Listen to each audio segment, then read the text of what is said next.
So I don't even know what episode this is of The Good, Bad, the Geeky. This is how well prepared I am. I just want it to episode number. And so if you're coming back, we're coming back from our break. We're starting a new season here at The Good, the Bad, and the Geeky. If you'd like to listen to past episodes, at gbgpodcast.com. And then check out It's All But Done Presents. You can do that at ibdpresents.com. You can check out audibletrial.com/goodbadgeeky. Get a 30-day free trial and get an audiobook out of it. It's pretty cool. And some of that money goes back to us.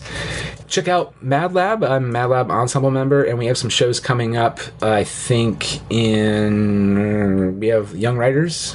That'll be in July. In July.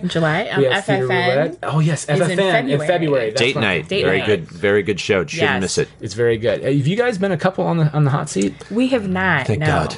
No, you. No. No. Oh, you. I think it would be fun. It'll be okay. As Travis wants to, and Joe Teeters would be like, sure. If anyone wants my tickets to FFN, I will give them to you cheap or for nothing. But it's because it's a good show. It's a great show. Also, you're being a little chicken shit about not going up on the fucking stage. Here's the thing. I wanted to go until, and as soon as it became a reality that I might be going up, I got really fucking nervous because I just realized, like, and actually, I think my wife and I went up twice. Oh, wow. But, one time it's like it was packed, but no one wanted to go up. And so Keith and Marianne, who's been a guest on the show, Marianne's Macabre Movie Reviews, because she's doing a little bit of everything now, not just movies, they went up first. And I was like, come on, honey, we should totally go. And she's like, I don't want to go. It's like karaoke, which you'll hear later, probably. We talk about karaoke, maybe. She's like, I don't want to go up on stage. And I was like, no, I'll be fine. And then it was the same thing. They came back, and everyone was still like, no, about going up. It's a little weird. And so then Sarah's like, she felt a lot better with it. Oh, that's right, too. She'd never seen what they would do. Oh, okay. So she was nervous. So once she saw Keith and Marianne do it, she's like, I was like, oh, wait, no. And then when I went up there, it ended up being a lot of fun. Though they didn't get to finish our story. I was really bummed by that. Because I was left off in jail. And I wanted to see how I got out. Yeah, it makes sense. Makes sense. Yeah. So, but no, it's a lot of fun. Eric Sternberger and Stephen Woosley, who does Opposing Roles podcast with me at opposingroleспod.com. Yes, they're part of FFN. They're excellent improvisers, and you can see them too. Go to madlab.net for more information on those shows. Let's talk about things to plug real quick. Jessica, I know, is a huge guest on Amanda's picture show Agogo, which I believe is amandaagogo.com. If not, and I apologize, Google Amanda's picture show Agogo. She's in a lot of episodes there, and they're all really good. And I actually went to see them do the live show at the Columbus Podcast Festival. They did The Little Mermaid. It was really great. Cool. You have what coming up, Becky? I have my Dublin Wind Symphony band concert coming up March 17th at Dublin Soda High School at 3 p.m. And then Travis has a lot of stuff too. You have Amiculus, and what else? Well, actually, I have two Amiculus shows coming up. There's actually one coming this weekend. Well, actually, it's coming on January 26th. This might go out after that. Okay, that's fine. Yeah, sorry. And then there's... Please talk about it, though, just in case. I'm sorry. Well, I start my shows... I started my show season on January 26th. Oh, our show is so professional. And then... fun.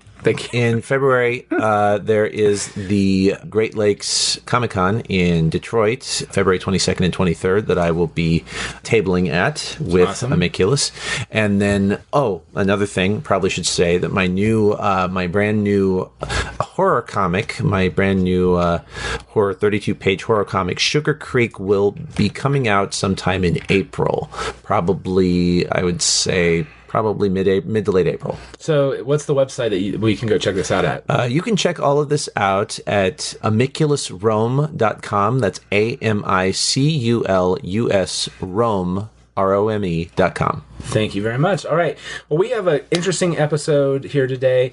It's very interesting just because you can kind of hear me talk about this, maybe, is that we've not done an episode in a very long time here. Matter of fact, the last episode was for the West Grandview Fringe Festival. It was our first ever real live show. I would say real live with a real large audience, which was really nice because we've done live shows before and it's like 2 people showed up and they were usually like our friends. There's nothing wrong with that, but Have you seen your friends? I know. So there were real people there, and it was really nice. And we talked about Eric Sternberger, who's in FFN. We talk about Mission Impossible, Grinch Protocol, whatever the new one is. Oh, Fallout. Sorry. There's been so many of the newer ones, and they all tie together. I mean, they're very good. I just don't remember. I think it's Ghost Protocol is the Brad Bird one. The one after that is Chris McQuarrie is, and then after that it's Fallout. It's one. It's one of those. I don't. But we talked about that, and then it's so. But that was August, so it's been a while. So there's been a while. And this year, 2018, there's a lot of good movies. Possibly not, as we'll talk about here in a second. It came out at the end of the year, and I was like, shit, how am I going to do an episode? Let's just throw them all into the stew. Not every one of us have seen all the movies, but which we'll get into that here in a second. But I was like, yeah, that's awesome. Yeah. So we're going to talk about a bunch of movies from 2018. All right, let's just start. Oh, Jessica's coming back, so let's start the show. All right.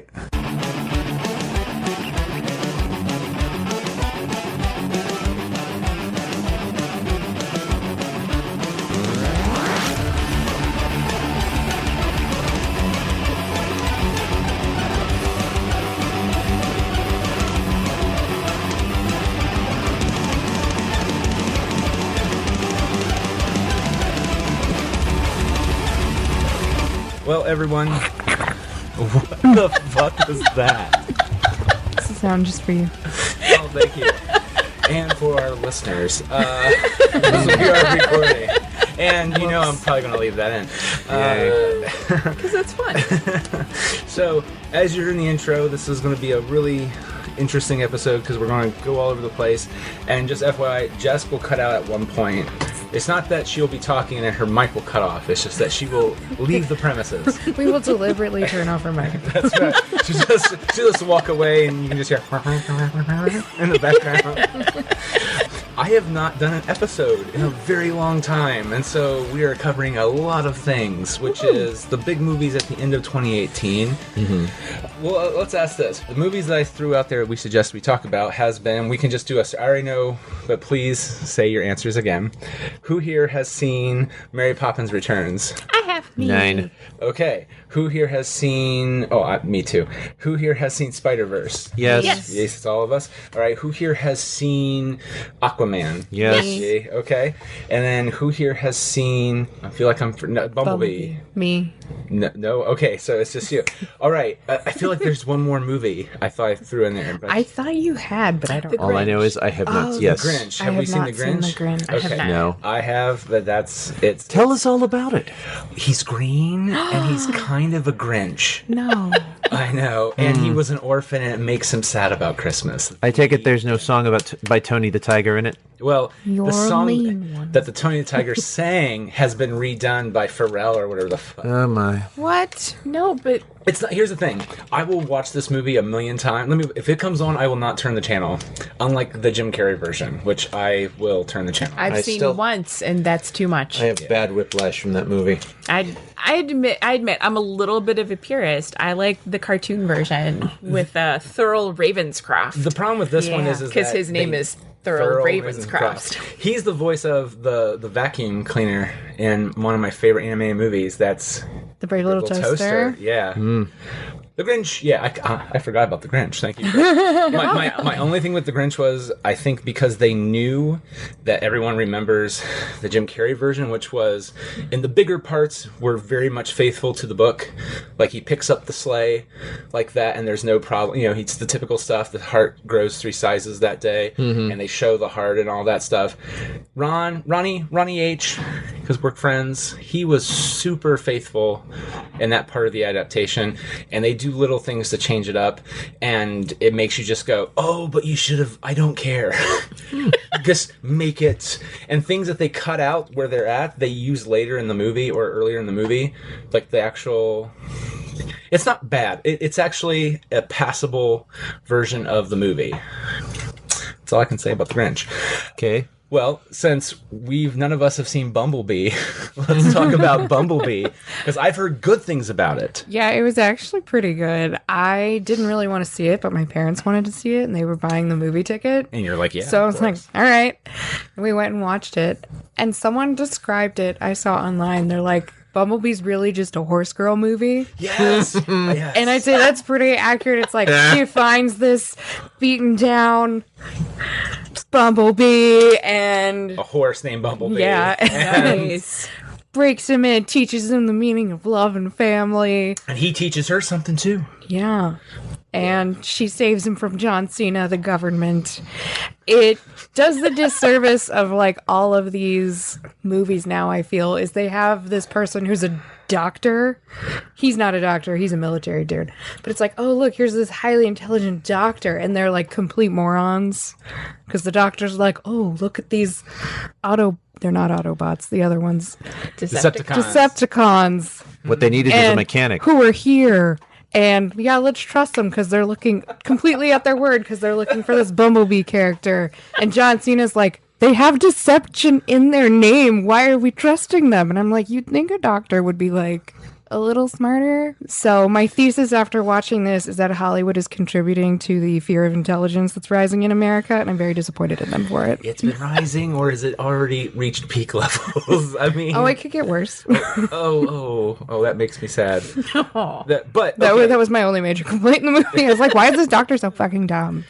So John Cena plays the doctor, or no? No, he's a military dude who's like... Wasn't he wronged by the Bumblebee? Or Bumblebee basically stumbles lover. into their training happening in the middle of the woods, or like by stumble, I mean asteroids down into it, and they're all like, fuck. And they get hurt. And so he's like, this guy must be bad, even though Bumblebee totally saves them from another Decepticon who rolls out. He's like, I don't want to hurt you guys, because Bumblebee can still talk in the beginning before his voice box gets ripped out. What? Yeah. That makes me kind of interested in the movie. Yeah, because so That he's makes me like, kind of horrified, actually. y'all need to get away, and then the Decepticon rips out his throat. Why and you're why like, does it make you horrified? Because they might not use the original voice actor, or because they have brung, well, at least like the big boys back, like Peter McCullen, and then the second and third they brought the original, I thought, Megatron back.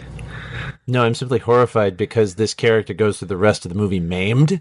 Sure does, and then he learns how to talk With through the the radio. Wow. Oh, he's not doing like those throat burp things that like people who lose their voice box do? Well, no, so I guess this is the question: who here has seen the other Transformer movies? Which I'm so sorry to ask. I have not seen the Mark Wahlberg I have ones, not but I've seen all any the of other them. ones. I Unless have not you had mean my tetanus shots. I the can't see one any of from them. the 80s that was the cartoon. Okay, they're not good movies, but up until I think the first three are actually like kind of watchable.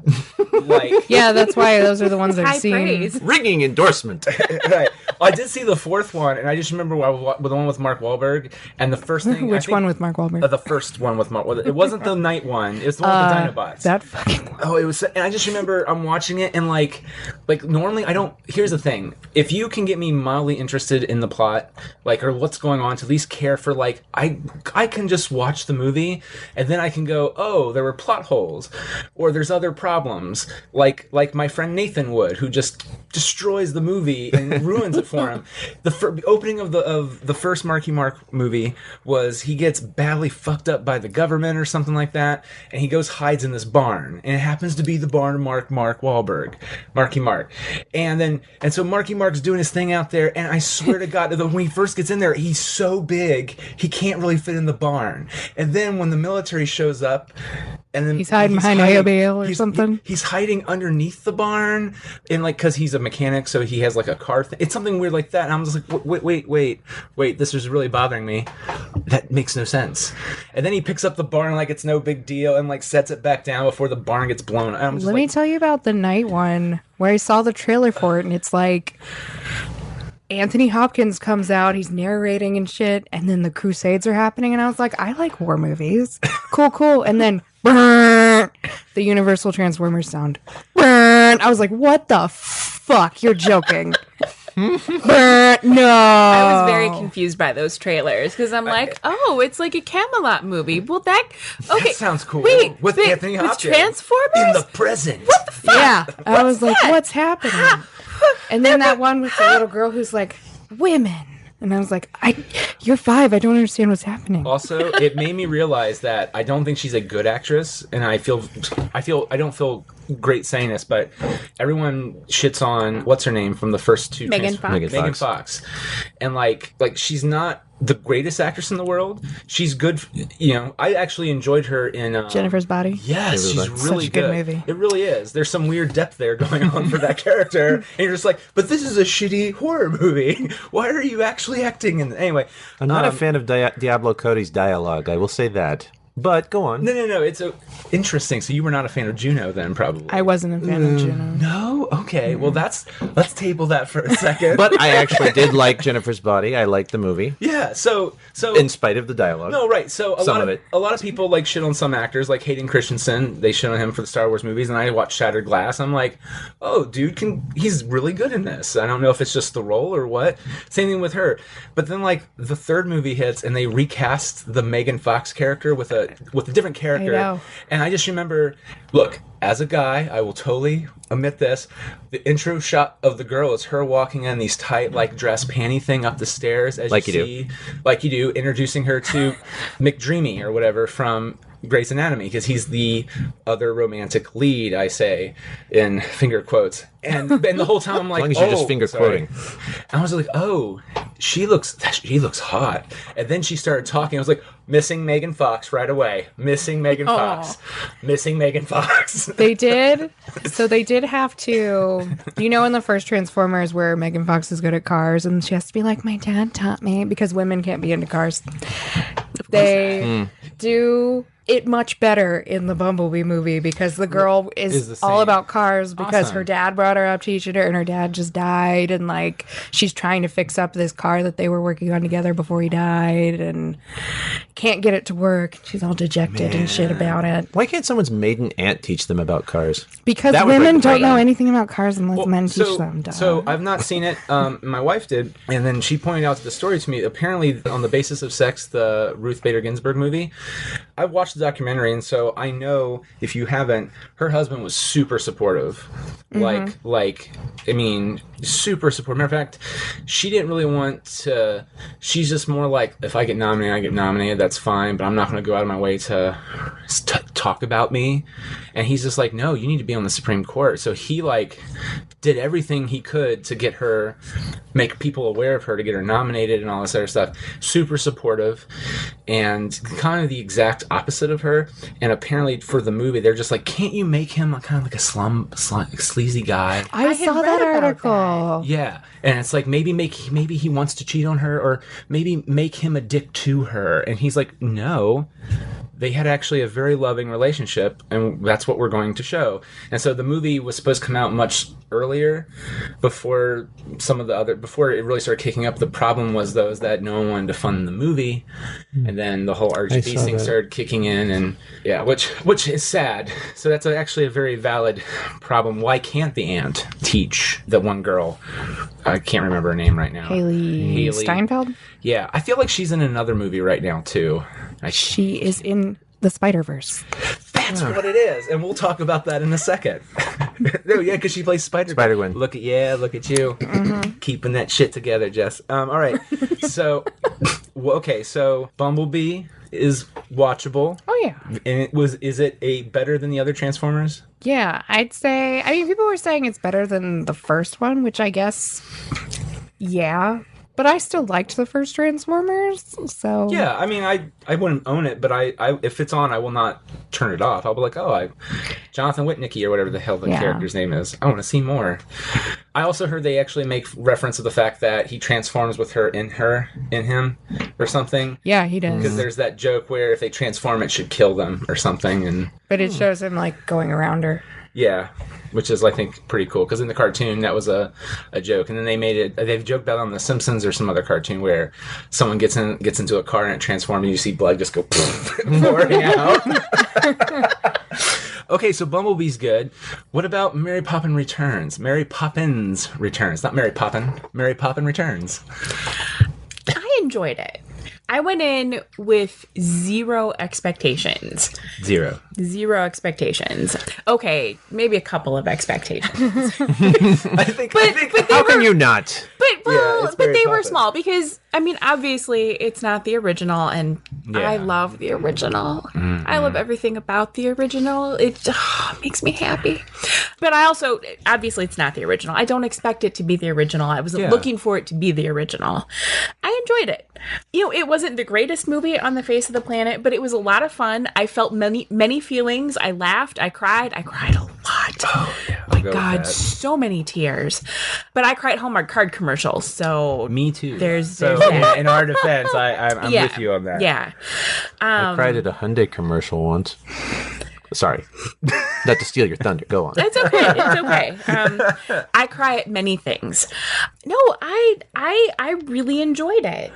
And it also gives a weird wish fulfillment of there's some actors you would love to see in an animated movie, not 3D like Pixar or whatever, but like a two-dimensional movie. And for some reason, who is the bad guy? Colin Firth. Colin Firth. I get him mixed up. I get him mixed up with one of the other Collins. I can't remember. Colin Farrell. Colin Farrell. It's an easy thing to do. Colin Firth. I saw him. And I was like, oh, he must be but he's acting nice there. And then when the wolf, I was like, wait a second, that's Colin. Oh, this is awesome. I just love watching him as the wolf. Yeah. And I was like, I want to see more of him in anime. And I was like, well, this oddly checks off a weird thing I didn't know I wanted to see. But like, there are some actors you're like, I would love to see them in a 2D movie. I don't know what it is. He's got a good voice. He's a good actor. He was and this is also weird. He was originally the voice of Paddington Bear and did like, I think 2 weeks of shooting and doing the voice on set. And then he came up to them because they were going to fire him. And he supposedly said, I don't think this is working out. I'm having a hard time finding the voice of the bear, and Paddington's kind of a big deal. And they're like, we agree with you. So then they get the guy who plays Mr. Banks's kid, Ben something or other. He was the voice of Paddington. So I'm watching Mary Poppins Returns. And I was like, why does that voice sound so annoyingly familiar? And then I was like, wow, it's totally Paddington Bear. And with the original Paddington that nobody really knows about. No, I enjoy the movie. You saw it too? Yeah, I liked it. They kept getting me with the score because the score, a lot of it was made up of songs from Mary Poppins. They borrowed from the Sherman Brothers. It would happen, and I'm like, oh, we're going to sing Let's Go Fly a Kite. We're not. Mm-hmm. No, we're not. But they found... So here's my first thought with the music, is that when the movie was over, I couldn't hum to you any of the songs I just heard. I couldn't either. But I could tell you everything that happened in them, and I just said... I really enjoyed watching it when it was on, but they weren't catchy like the Sherman Brothers songs are. No. Like, even if you can't sing Let's Go Fly a Kite, you can walk out going, you can just hum it. Yes. And just go, kite. You know, that's what you remember. It's how all their songs are. If you can't remember, you remember like one word because it's just so catchy. Yeah, well, so for like a week after I saw Mary Poppins Returns, I was singing Feed the Birds everywhere. From Mary Poppins. My favorite song from Mary Poppins. Sang in the car ride home. Oh, it's such a good song. It's the best song from that movie. From Mary Poppins, the original. Yeah. Now, Richard Sherman, who apparently is still alive, who knew? He is. I did not, but now I do. Was consulted for the music for the new movie. Yeah, he's actually the one who's alive. Was out of the two brothers the more of the music man, not the lyric guy. Okay. So sadly, the other one who passed usually did the lyrics. Robert Sherman is the one who passed. Yeah. So not to say that Robert didn't do the music stuff too, but yeah. And there's an interesting documentary called The Boys you should watch. It's oddly one-sided because you realize the end is kind of bullshit, which is they say there's this huge rift between the brothers. Yeah.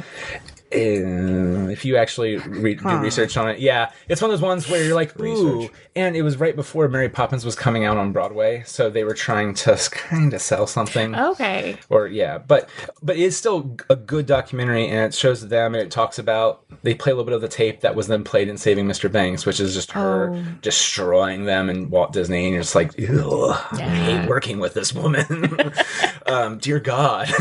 But no, I love the music when it was playing, and then I downloaded the soundtrack. And That was the one thing, like, watching this movie, I was like, she hated Mary Poppins. oh, Yeah, she she would fucking did. hate this movie. and they waited until She she really died to sell the rights to Disney. Yep. I feel a little skeezy watching this, but Oh man. here I am. You know what? But I've read several of the Mary Poppins books because my mom had a set Have of you? 4 of I have them. not. I have Yeah, not me read neither. They're them. really good. They're really good. And, you know, the movie is different from the books, obviously. I mean, Yeah. it's a Disney movie. And so she is kinder in the movie than she is in the books. I kind of felt like she was a little bit more mean in this one. Maybe it's just because Emily Blunt plays her a little bit more British. I think she Like, was too. I don't know, like. But then there were those moments where it wasn't in her words, you know, but there were those moments where her eyes would, it was face acting, all face Oh, acting. yeah, And like totally. her expression would soften and you would see what she was, you know, what she was trying to do or there that was she a few did times care. where she said some horrible things, but in her face, it's again. Emily Blunt did a good job with that Yes. role because Yeah. I've really. I will say this too. It's the most, and this is such a weird thing to say. I feel like, as a big fan of Disney, like Lion King, all the animated films, they have some of the Disney magic. But like when I say Disney magic, I guess in some way, I think some people mean like Walt Disney was there. I felt like this felt like Walt Disney was there more throughout the movie. Yes. Than all, because I'm watching this, is like I feel like Walt Disney would have probably signed off on all of this stuff. Yeah. Like some of like the paintings they had were original paintings, like the watercolors Yeah. from the credits were from the original Mary Poppins. Some of them were stuff that wasn't used in the movie. Yeah. They brought back animators that are no longer with Disney, like the Bancroft brothers. They like did Mushu and like Kronk and some of those other major characters. They brought some of them back to animate some of the characters in the 2D world. So like there's a lot of love and care that went into it. Yeah. And I also just really dug the hell out of the story. Also weird reference. David Warner, he was the bad guy in Tron. Mm-hmm. He was the pirate captain, or not pirate captain, the naval captain. Admiral Boom. Admiral Boom. Yeah, because we saw that they played at here in Columbus. They have the Ohio Theater does like their classic Kappa movie series, and like 4 years ago, Sarah and I went to see Mary Poppins. I have not seen Mary Poppins all the way through in so long, and I completely forgot about him. And he fires that, and the whole house just falls apart, technically. And I'm just watching. I was cracking up well into the next scene. And I was like, "This, I don't know why that's so funny." So when he showed up, I was like, "Oh, it's gonna boom!" And I did.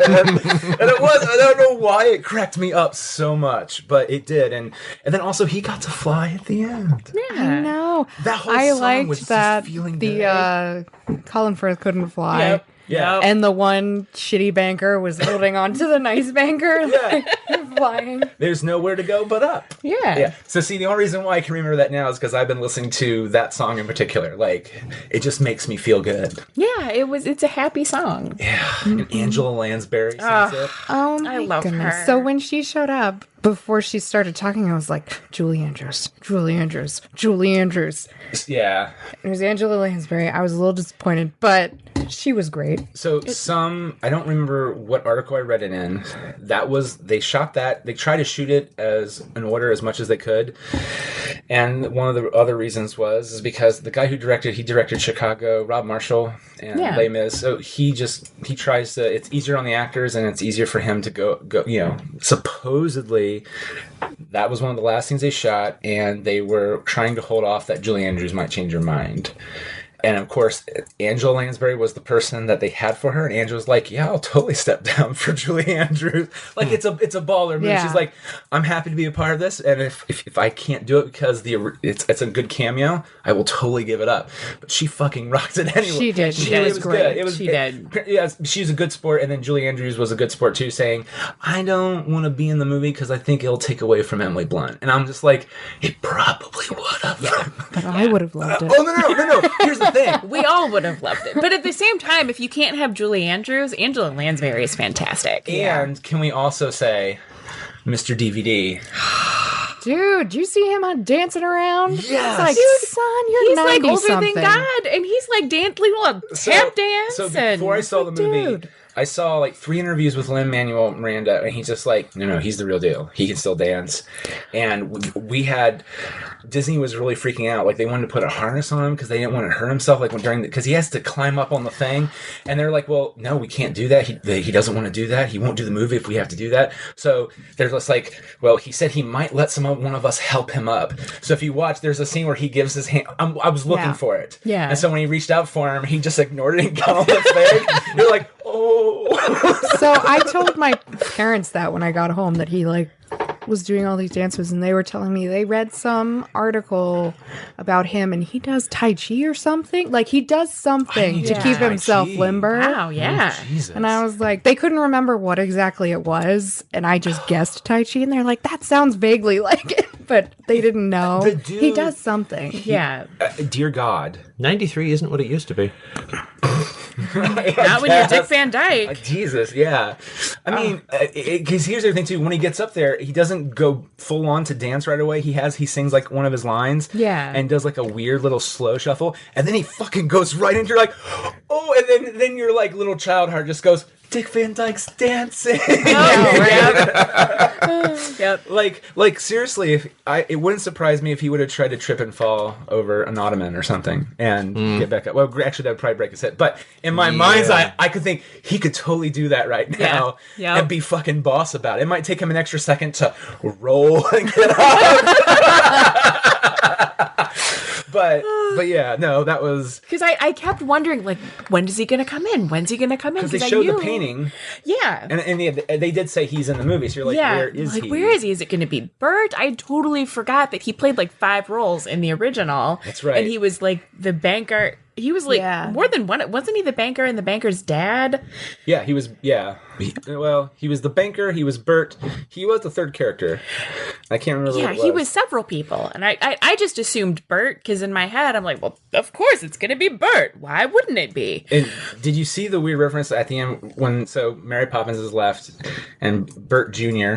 or whatever the hell his name is? I can't remember his name. Manuel Landa, whatever. Jack.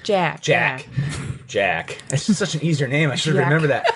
But like before he starts singing the reprise of "Look Up in the London Sky," there's like the background, the sidewalk chalk painting, and it's one of the original ones from Mary Poppins. I was like, it had so many throwbacks, and they referenced Bert. They did because he's traveling the world doing whatever he wants to do. Like, good for you, Bert. Good for you. Which is a reference to, I think, one of his songs. I think Chim Chim Chimmery. Yeah, where he's like, I do whatever I want to do, pretty much. Yeah, Chim Chimmery, Chim Chimmery, Chim Chim Chimmery. Anyway, I do what I likes, and I likes what I do. Yeah, and he's liking what he's doing away from London. Yep. Bye. But any other thoughts on Mary Poppins? So my initial thought was they were shoehorning in the romance subplot with Jack and the sister. But after like 3 sentences, I was like, I'm all in for this. Yeah. Right. And I didn't feel... I ship this. I feel like they totally could have hit you harder over the head with it.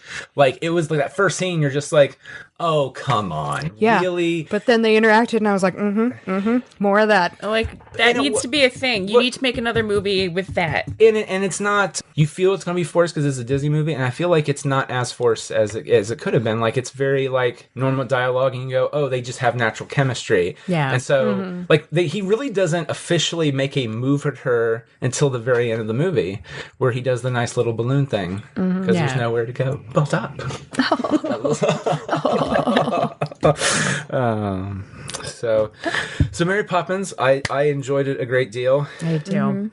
But, fun little factoid, Julie Andrews was not in Mary Poppins, but she was in another movie we're going to talk about right now, which was Aquaman. She was the voice of the Kraken thing. Oh, girl. No. Right. I need to see that again Which now. is odd because it went up against Mary Poppins, and I don't think that was their intention. But, so... I think Clash of the Titans might sue them if you call it the Kraken. It's not officially the Kraken. I just remember because the Krakel or something like that. And I just remember, I was like, what the fuck are they saying? I can't really understand it, what name they're using. And then during the credits, I was just looking, because it's a comic movie. I didn't know if there's something going to be at the end or even the midway point. And they were doing the cast, and it was like Julie Andrews as the Kraken. Oh shit, Julie Andrews was the Kraken. Can you, like, is it copyright infringement if it is a mythical animal? Well, the rum might have a problem too. I mean, it depends on how it's designed and the blah blah blah blah. There are ways you could fuck somebody legally over stupid shit like that. Dumb. Oh no, it totally is. It totally is. I'm with you 100%. If they call it the Craggle, then Lego Movie can sue them. Oh shit. Oh no. But we all saw Aquaman.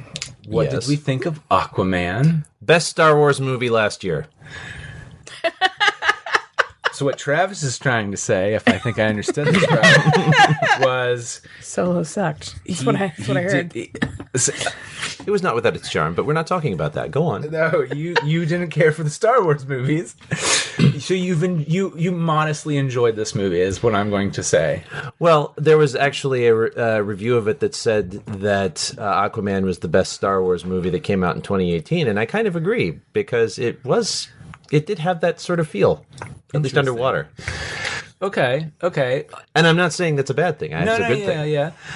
I didn't really see. I guess when I see Star Wars, I think of. Well, I think we talked about this last episode when we did The Last Jedi, which you walked away with it was an enjoyable movie, and then like next time I talk to you, you're like, I hate that movie. And I was like, oh, that was a complete reversal of what we heard last time. I think I was just being nice the first time, honestly. First time. Yeah. Fair enough. Okay. Yeah. Well, you also saw it like really fucking tired too. Like yes. Like I'd never seen you with that much energy before, and by that I mean you had none. Like you were sitting there, you looked like you were a zombie walking because you got out. Was it Dracula or something? Not Dracula. No, you got out. It was Kitesh. Yes. You got out of Kitesh, which is a very demanding role for you. It's really a lot of high energy in smaller moments, kind of thing, and you. we did Kitesh, and it's a long play. It's long too. That's the other thing. Yeah. Was that during Tech Week or was that after a performance? I think it was after performance. Okay. Yeah, because it came out like right before Christmas. Yep. And I just remember we all saw the movie together. Then like the following Tuesday we recorded, and like you were just like, I need to see it again, but I think I like it. Yeah, I think I like it. And then I'll find out Tuesday. I'll sit on it, and then Tuesday you were like, yeah, I enjoyed the movie. And then you saw it a second time. You're like, nope, I hate this movie. Yeah. which is fine. So yes, for everyone, not a fan of the newer Star Wars movies, but this is the better of the Star Wars movies for this year, which is interesting because I enjoyed the movie. Mm-hmm. Which one? Actually, I really enjoyed Solo. I saw it again, and my friend bought it on their Amazon Prime, and I watched it, and I was like, this is way better second time when I saw it. I still have some problems with it, but no, Aquaman, I kind of got the same vibe that I got from Green Lantern with Ryan Reynolds, which is he's just really happy and excited to be playing the character. Like, you can tell he's having fun. The rest of it, it's way better than Green Lantern. I want to be very clear on that. Let's start with that. I was going to say. Yeah. But like, I feel like Green Lantern, the whole movie is Ryan Reynolds going, guys, I'm Green Lantern. This is going to be awesome. Just wait for it. I'm going to turn to Green Lantern. I'm only him for a second, but it's going to be great. Okay, now I'm Green Lantern. I'm going to go to this planet. I'm going to train. It's going to be great. Guys, riding a strike. I can't really fix a lot of the problems in this movie, but don't worry. I'm going to become Green Lantern again. It's going to be great. And then he becomes Green Lantern, and then the movie's over in a minute later, and you're like, that fucking sucked. But like, I thought Ryan Reynolds was good at Aquaman. Like, Jason Momoa just looks like he's fucking loving everything he's doing as Aquaman, and you're just going, that's infectious. I like you doing the things that you do. I'm not gonna lie. I mean, Yeah. I'll watch hours of Jason Momoa as Aquaman. I'll go there. I will go there. And he has his shirt off a lot. It's not like Chris Hemsworth. I He's all am like, not complaining. do we really have to take my shirt off again Yes, in this Chris movie? Hemsworth, And, yes. And even the director's just like, I think you might want to do that, mate. You know? Yeah. He is also perpetually salty and wet, so there's that. Yeah. If you can come out of the waterfall or whatever the fuck it was with that Aquaman outfit on That's right. and not look ridiculous, I think you have that- succeeded in life.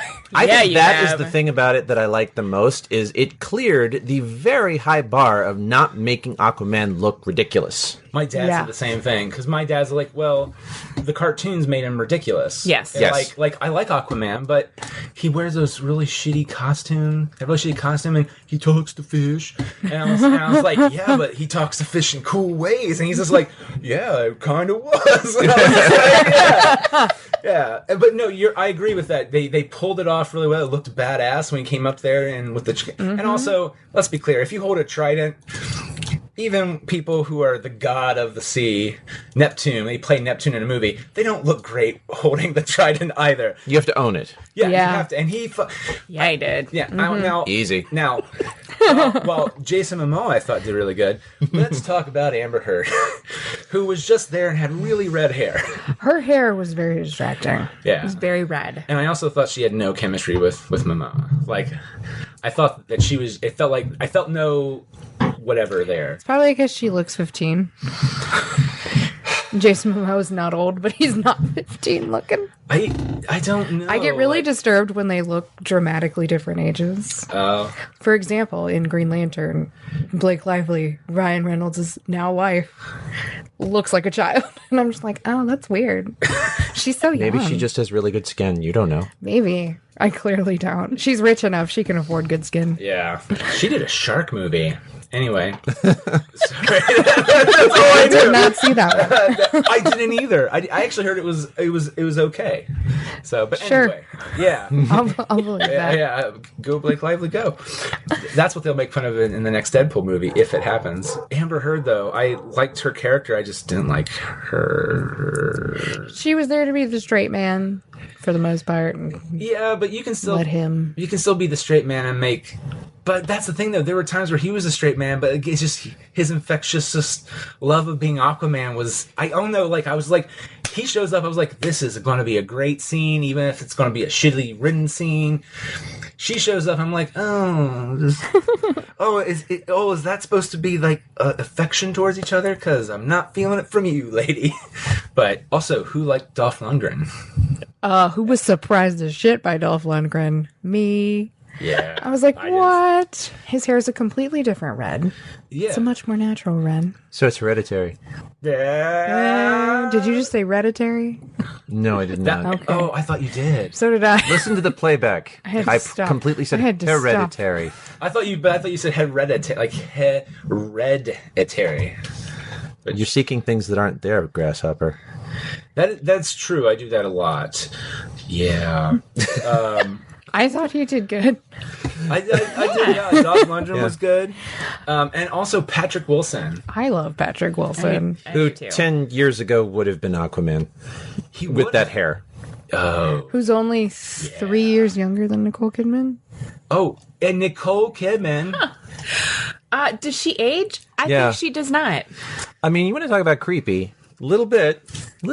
Yeah, and also, can we also give a mad thank you to Warner Brothers for hiring the guy who played Boba Fett's dad? Where has he been these last 20 years? Oh yeah, to be the husband. Yeah, to play Aquaman's daddy. I was watching was it, I was like, I think that's Jango Fett. And I looked it up on IMDb. I was like, it is. Every time he walked down to the board, whatever the fuck, pier, I was like, oh, this is so sad. You've never left your island. Because you're just waiting for your wife to come back. You know, to return to Nicole Kidman for a minute, I thought this person looks very strangely like Nicole Kidman, but there's no way that's possible because she's 90.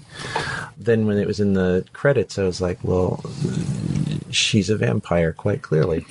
Yeah, a beautiful, beautiful vampire who had an excellent fight scene. I was like, Nicole, get it. You're kicking some ass. Okay, she's not 90, but she's like in her, I don't know, whatever. She's in her 50s, late 50s. Yeah, I accepted the fact that her son was only 3 years younger than her because I figured they're Atlantean. They're probably like semi-immortal fish people. Yeah. What? I'm cool with it. Right. I'll allow it this time. I'm going to allow it. But I to go back to a little bit. Of course. I think I don't know if it's been mentioned anywhere else, probably has, but if just to say, if this film had been made, again, 10 years ago, then Patrick Wilson and Jason Momoa would be playing opposite characters.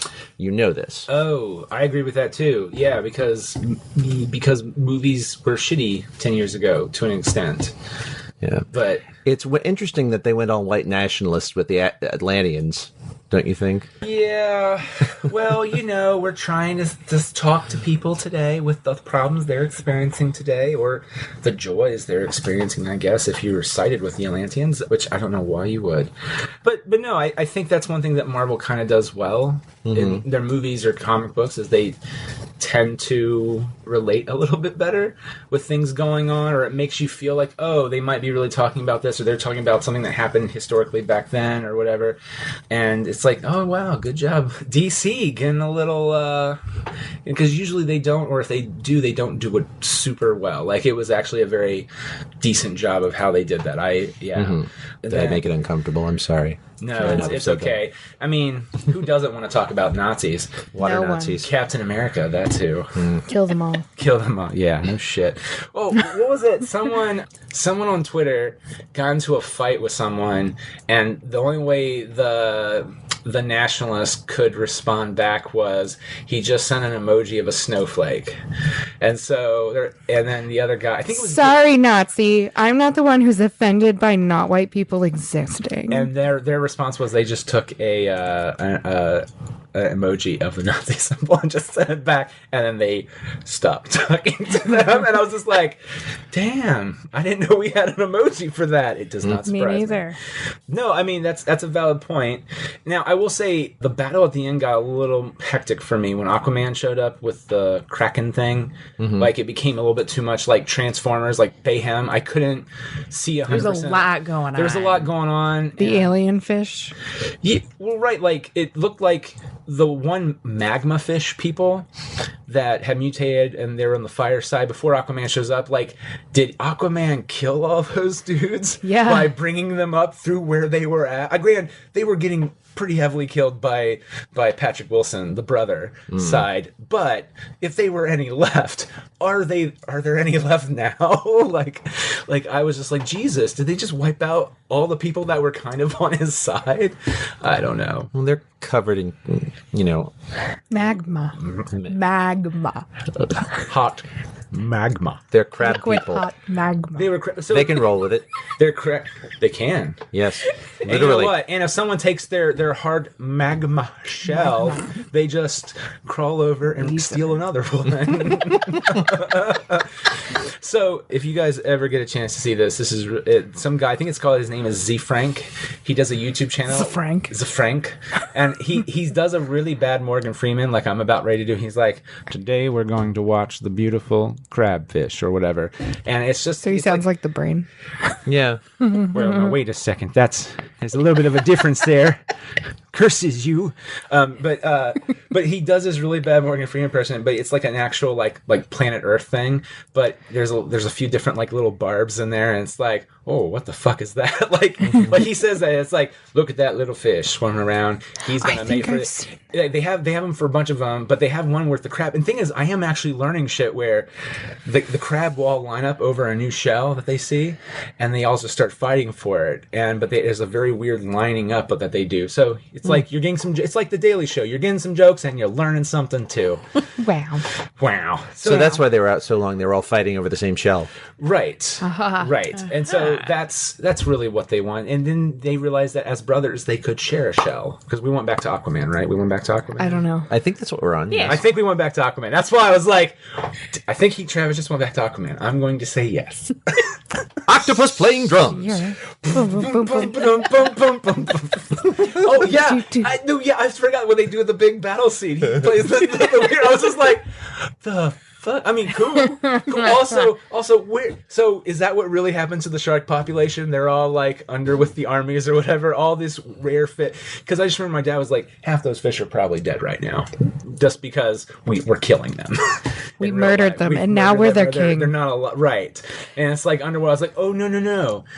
The Atlanteans stole them for their armies. They're probably living mildly peaceful lives until they fight, which is apparently every other day. Because there's just an army of sharks, an army of really cool ass seahorses. Yeah. I did like a little symbol, like you're riding a horse, which looked weird. Yeah. So the whole plot to steal the brain, the sub, and like have the sub attack them while they were talking. That was weird too. I was like, Dolph Lundgren, you're not an idiot. How can you not know this is really convenient? And then when she was like, isn't this awful convenient? You're in on it. I was like, betrayed. So how could you, Dolph Lundgren? So that did kind of bother me too. The sub blows up, it looks like, and then the sub fires at them later.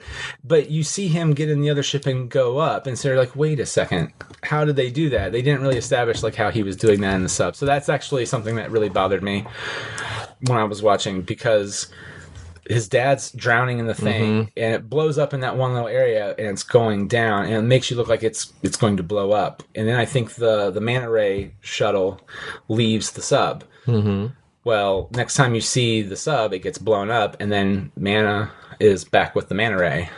I think he was just delivering it. I don't think he was personally. But they were firing at the Atlanteans, though. So, like, he used his magic technology. But they didn't show that, or they didn't say that. Fill in the context. God, if they didn't, he's a technological genius. Didn't you see him? It's not paint by number. Putting things together and stuff. Well, Atlantean technology and making it new. Well, yeah, but that's not Atlantean technology. That's a fucking submarine. He can do it with other stuff too. Just accept it. I know. I have. That's you don't show it. It's not in the movie. More into question is how. I mean, it's clearly real life. How he is just so obtuse. He's just like, you're the bad person here. I'm like, you literally just murdered a bunch of submariners, sailors. Now, and you're that's like a Marvel joke, pissy about this. Submariners. I'm like, you let us die. You're so horrible, Aquaman. You didn't save us. I'm like, you were literally murdering people. Like, shut up. Well, they don't matter. I don't know them. I know him. You murdered him. I know him. So you're the reason this bad thing happened. And I'm like, clearly this bad thing happened because you're a bad person. So, do we have any other thoughts on Aquaman? We're only skimmed the surface, kind of. I feel like with Aquaman, but overall, I enjoyed it. It was a lot of fun.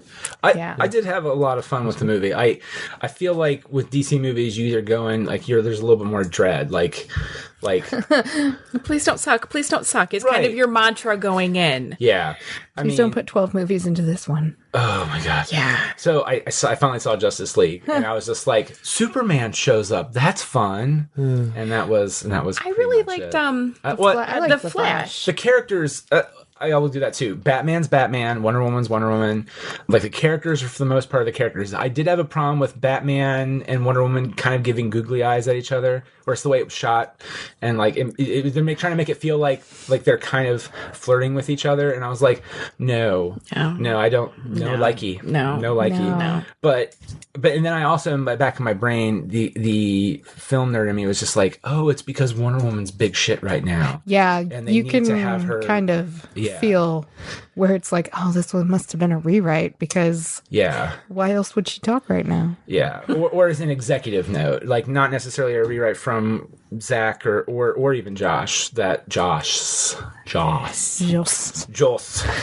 Whedon that they put in there. But no, I just remember I was like, Superman shows up and they kind of fight each other, and I was like, Jesus Christ.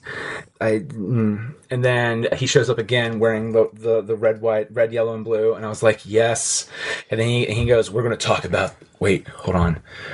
People, go save them. He's like, yeah. And then he's smiling the whole time as he does it.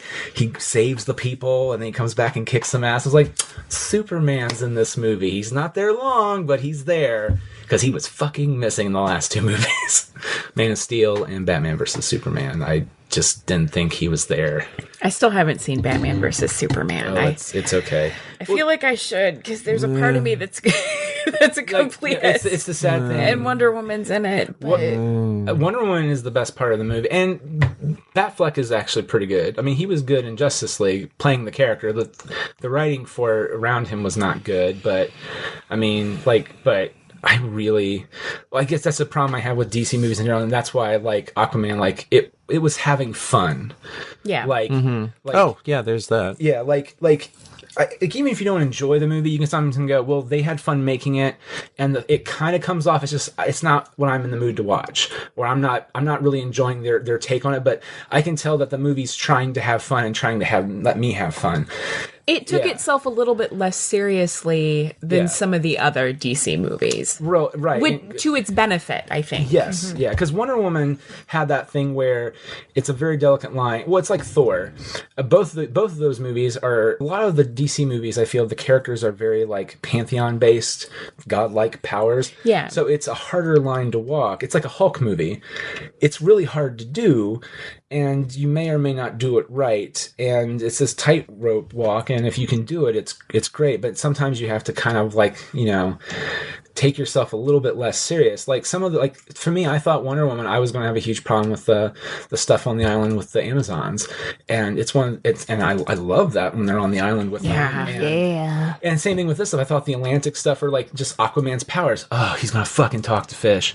It's like, no, it's actually done kind of. I mean, the opening with the kids a little weird or a little cheesy, but like it pays off at the end when he talks to the beast, the sea beast, and the Kraken thing, and I'm like, oh, this was done kind of cool. It wasn't done, it was done in a fun way. It wasn't done super serious and, oh my God, let's feel the weight of the entire world on our backs for this one. Yeah. Well, and I think Wonder Woman and Aquaman both had the right balance between like the super serious stuff and then the lighter moments just to kind of break the tension a little bit. Yeah, and I hope DC keeps going in that direction. I do too. I think it'll be a better fit for them. Like just unclench their buttholes a little bit. Yes.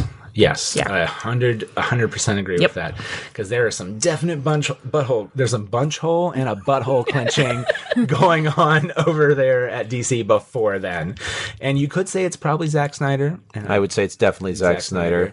Yeah, I hate to say that too, because I would put him along with Michael Bay. And what I mean by that is that the shots are beautifully, they're very well done shot movies. Like I will say that about a Bay movie. When the action scene's happening, it's just beautifully shot. The problem is that I don't care what's going on around it. Or sometimes it's almost so beautiful that when he goes at normal speed, you don't know what's going on because it's too much. He fills every frame, every part of the frame. And then it's like Wonder Woman and Aquaman, it's like, let's just slow down a bit. Let's enjoy things a little bit more. Let's get a little wacky with it. And you're like, thank God. Because what's the next one? I think The Flash is next, right? Or Wonder Woman 2, then The Flash. Yeah, Wonder Woman 1984. 1984, yeah, Chris Pine. I'm looking forward to both of those. Chris Pine. Chris Pine comes back, which of course is a source of mystery for everybody, including Chris Pine's character. Because I just saw a picture of him in the mall in the 80s clothes. Mall, in the 80s clothes. In the joggers. Oh, yeah. the swish joggers. I think it's like with the teal blue, the light teal blue. They're disgusting. Yeah. Oh yeah, totally. Yeah. But you're just like, damn, Chris Pine. Yeah. We are. Which Yeah. this is a perfect time to segue. Does anyone have anything else to say about Aquaman? Willem Dafoe was great. No, you guess not. Do you have more? No. Okay. No. Okay. We just spent like 45 minutes on Mary Poppins, but okay. I get in a little bit of Spider-Man before I went. Well, that's why I was going to say Chris Pine is the uncredited first Spider-Man. I know. Yes, I Spider-Man. thought I Yes. recognized his voice. I didn't know who it was. I was like, that doesn't sound like Jake Johnson. So familiar. Who is that? Is that Chris Pine? And yeah, as it kept going on, I was like, that's not Jake Johnson. Or is he really that good of an actor that I was like, because like I like Jake Johnson, he's a funny guy, but he can't really do a lot with his voice. And so yeah, I'm pretty sure, because I saw it with Casey May, I'm pretty sure I was like, is that Chris Pine? Wham! You did the mom check with him? What the hell? I get really, Was he in danger of his I get head hitting the really screen? excited when I watch movies. I mean, okay. Yeah, it's okay. It was because I'm watching. I was like, that's not, who is that? I didn't realize who it possibly could have been up until right before he died, when he got killed by Kingpin, which was kind of a bummer. Because I was like, are they? Because my first thought was right as the credits, I was like, wait a second, Peter got killed, fighting the Green Goblin. How are they going to do that with this one? Because they pretty quickly established that Peter Parker Spider-Man is a well-known. They don't know who's Peter Parker yet, but he's like well-known. He's everyone's favorite. He is Tobey Maguire. Yeah, he's I think the Tobey Maguire version. The blonde Tobey Maguire. Yep. Yeah. But his whole story is the the Raimi Spider-Man. That was very funny though. Yeah. which is kind of a bummer. that, and supposedly they wanted him to come. They thought for a second they wanted him to come in, and they're just like, well, we don't know, and so they got Chris Pine to do it. I approve of that choice. I'm not gonna lie Chris though. Pine. I don't see Tobey Maguire having that much of a sense of humor. Like, he has a little bit of a sense of humor about Spider-Man. I don't think he'd have enough to do a Christmas album because it's my god! It's on YouTube. Yeah. They released a track like a day at a time, like before Christmas. Yeah. And the only one they released was the Chris Pines one, and then they did like another track of Chris Pine, another track, and then they have like 4 tracks of Jake Johnson's Christmas album version 2. And all of them, you can tell all of them from Jake Johnson's Spider-Man, the comic book Spider-Man, the lead one, the one from that's overweight. Yeah, he was just like the joke is, I don't have time for this. Let's do this in one take. I told you I could do this in one take, and it's horrible. And it was one of them. It's like a lounge song, and he's just like, yeah, up next, Mary Jane's gonna sing. Mary Jane. No, you're not gonna sing. Yeah, that's right. You said not to even mention you. Okay.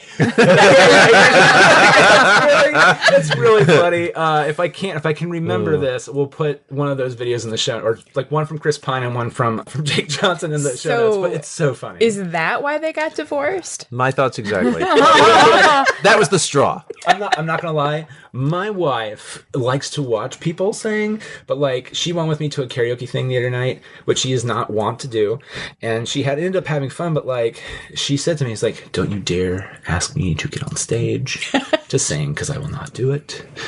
And I know my wife well enough to be like, "Oh, I don't fucking do that. I don't." Or that's grounds. That's grounds for divorce. So let's not do that. And I didn't. And we're still married. To this day. We're still married to this day. So they didn't have that rapport in the Christmas album. I don't. Yeah, they didn't have that. Or actually, they probably just didn't have the voice actress there. It's like, do we really want to edit her in? No, okay. But just the fact that they got both of those guys to do that. And more Chris Pine. Jake Johnson's a comedian. He'll do fucking whatever. You know what I mean? On some level. But Chris Pine, I don't ever sit there and go, let's hear you sing a Christmas album. Now do it as Spider-Man. I just don't like, I don't even see him doing it as, he probably would. Now I think he probably would. But like, even if they said, do it as Captain Kirk, he probably, I don't know. I just couldn't see him going, yeah, sure, let's do this. I just can't. Which, kudos to Chris Pine. Yeah. Because that, kudos. Like, that's awesome. Yeah, I totally loved it. Now, so Spider-Verse is about Miles Morales becoming the new Spider. It's really his origin movie, but they did something really clever where Phil Miller and Chris Lord made it about all the different Spider-Men, which was kind of cool. Yeah. They combined like 4 different comic book stories into one. It was actually I think it's one of the best movies of the year, I think. And the art, it was really and good. I did not expect it. Yeah.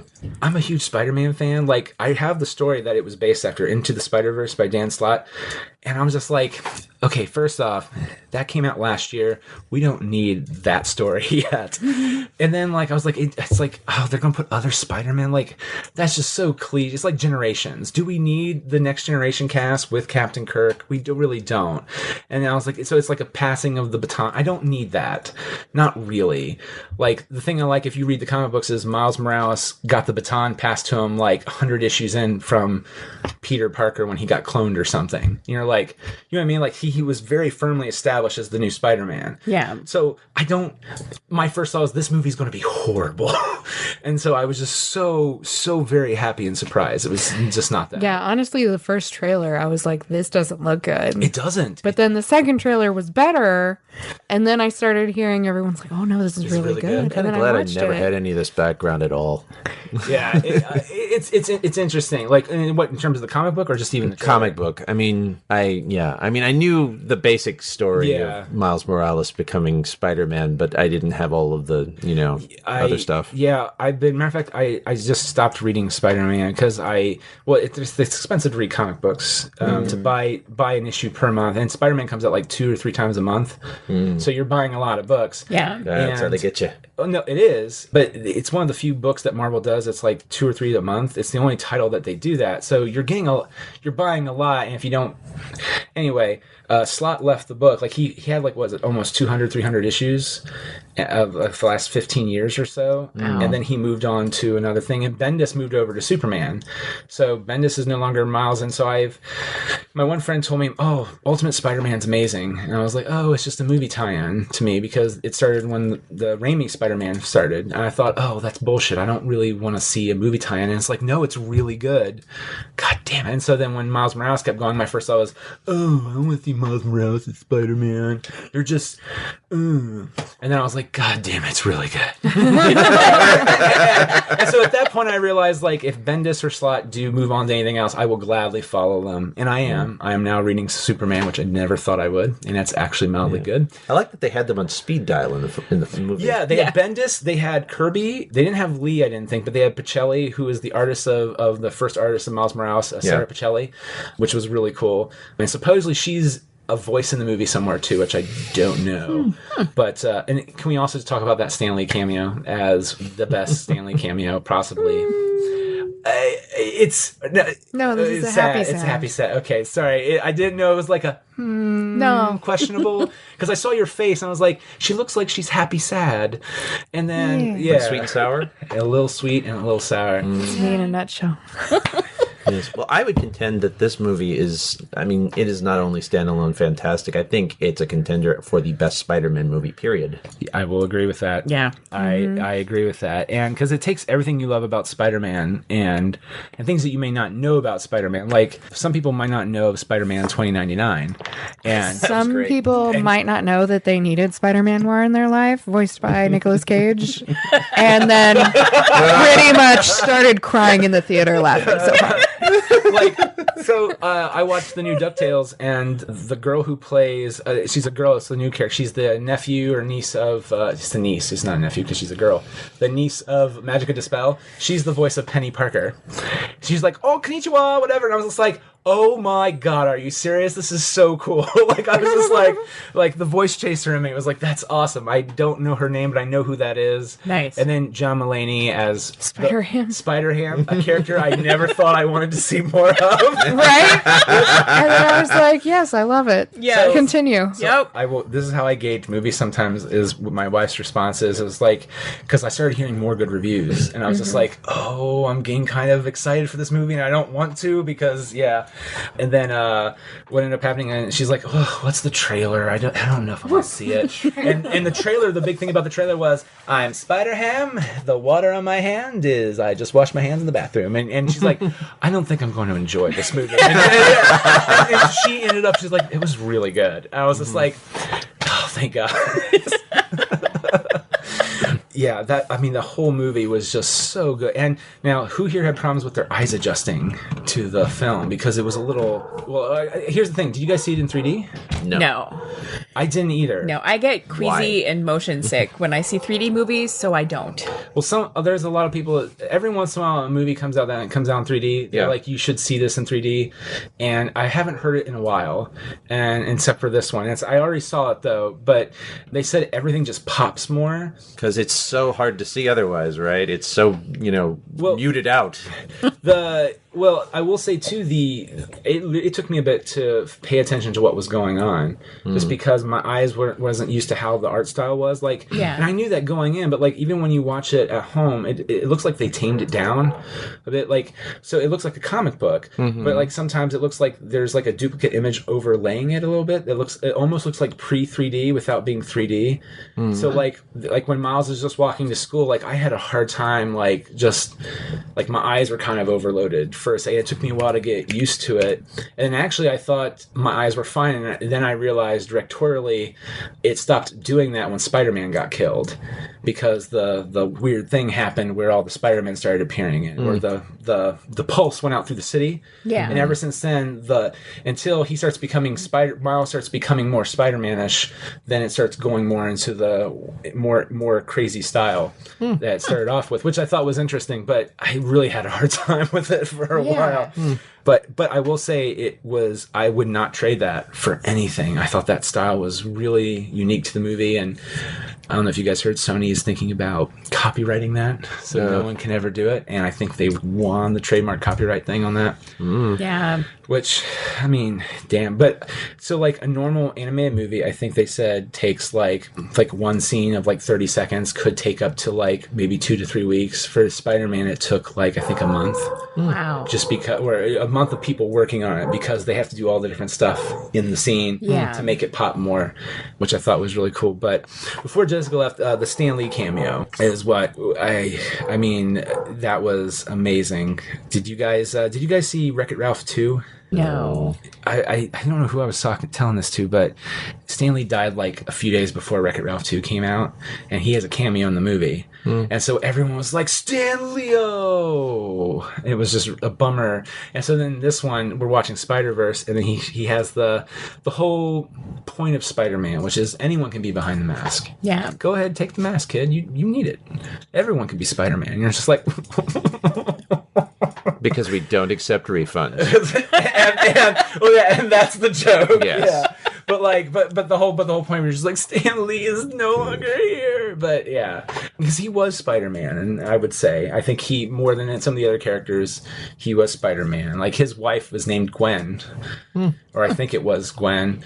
But I know for a fact Gwen Stacy is based after his wife. Oh wow! And it was supposed to be. She was thrown off a bridge. Yeah.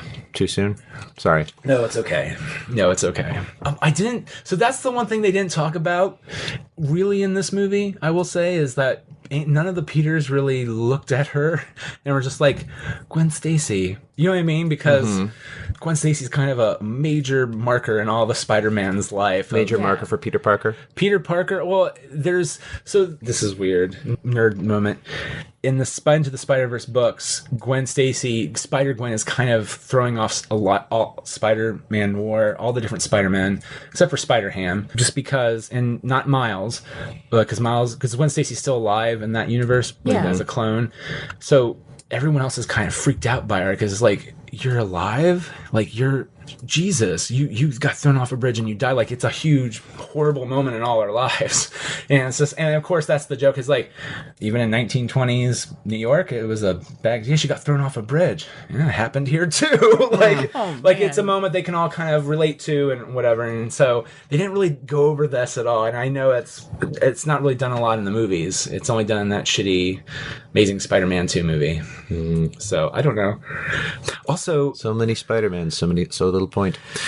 They did not also, and I was glad about this, in the trailer, they did not have Doc Ock in the trailer, which I was really, because I was like, she seemed like, who is she? She's evil. Like, she's someone. So that was a surprise. It was a surprise. And this isn't something that was in the comic. Oh, yes, but not necessarily. So there is the second Dr. Octopus, which is a female version, but it's not Octavia Octavius or whatever, like she is in the movie. Yeah. Like, it's like, it wasn't even the trailer, like, because a lot of the scenes of her like chasing them in the woods, like every time they release clips of that, like it's like, everyone, Miles, remain cool, pick a bagel, and he's like, all right, run, and they do that whole thing. She's right behind them. Yeah, you don't see that on the clip. You just see them jumping off and web slinging, and then Gwen webs them and seals the computer. Yeah, and then the whole clip is like, there's like 5 more minutes of shit going down, and so like, which is nice, because a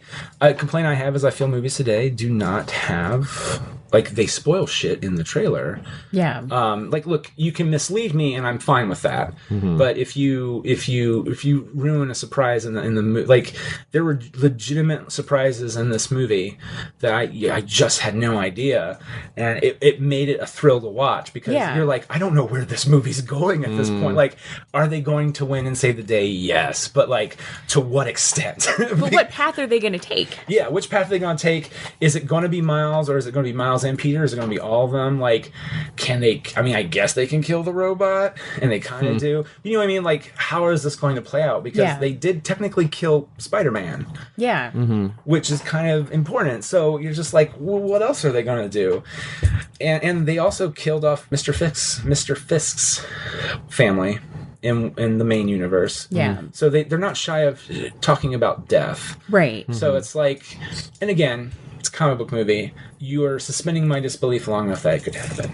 Yeah. Which is nice. Any other thoughts on Spider-Man? Or I felt many things. I felt all of the feelings, all of them. All of them? Like happy feelings and sad feelings. I cried. I thought of Key and Peele at one point during a sad part. Why did You effed up AA, Ron. Yeah. So wait. Yeah, so please explain that, because I love Key and Peele.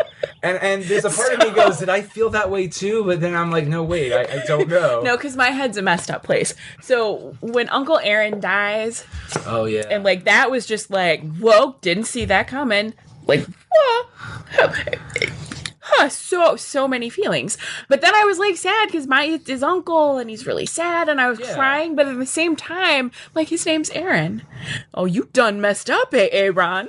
Okay, I get it now. It took me a second. Yeah. So, fun fact for that, voiced by Donald Glover, who I could not tell was Donald Glover. I had no idea. Everyone wanted him to play Miles Morales. Yeah.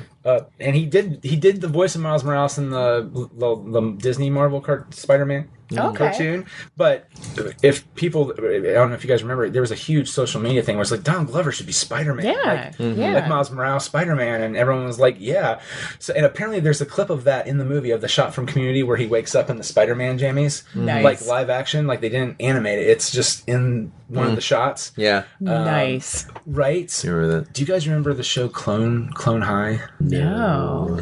It's created by Phil Moore and Chris Miller and Bill Lawrence from Scrubs. Okay. It was on MTV, and it's a bunch of clones of like Abraham Lincoln, Gandhi, Cleopatra, but they're living in the 90s high school. High concept, yeah. Like you do. Yeah, like you do. But they had a shot, like one of the billboards, they had a screen of like JFK and one of the other clones. But, oh yeah, all the feelings. Aaron as the Prowler was so good. Oh God, that was I so many tears. I cried. Well, because I was like, they're not going to kill him. So many tears. I don't think they're going to kill him because he's kind of the reoccurring bad guy. And I mean, well, they kind of kill him off in the comic books, but he comes back. Like Bendis brought him back, and that was the big thing, is that he always made his uncle turn out good. Like, so even though he was doing all this horrible stuff, and they would fight. Like, it wasn't like Norman and Peter, where Norman was just like, I want to fucking kill you and ruin your life. Like, he's just like, why are you fighting? Why can't you just let this go? And it's like, because you're my uncle, I want you to do the right thing. Yeah. And then it would accidentally escalate, and then bad things would happen. But then he would always realize he was wrong and help Miles out. Yeah. And the same thing happened in the movie. But I mean, he died, but it was like, oh, so good. Man, that was... Yeah, now, the Scorpion was weird. I'm a comic book fan, so the Scorpion was a little messed up, how they had him in the movie. It was like a half actual Scorpion thing. I don't know, that was weird to me.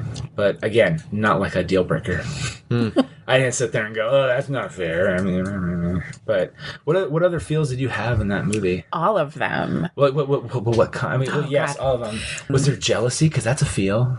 I don't think I felt jealousy. Okay, I had no idea. I was just reaching out for.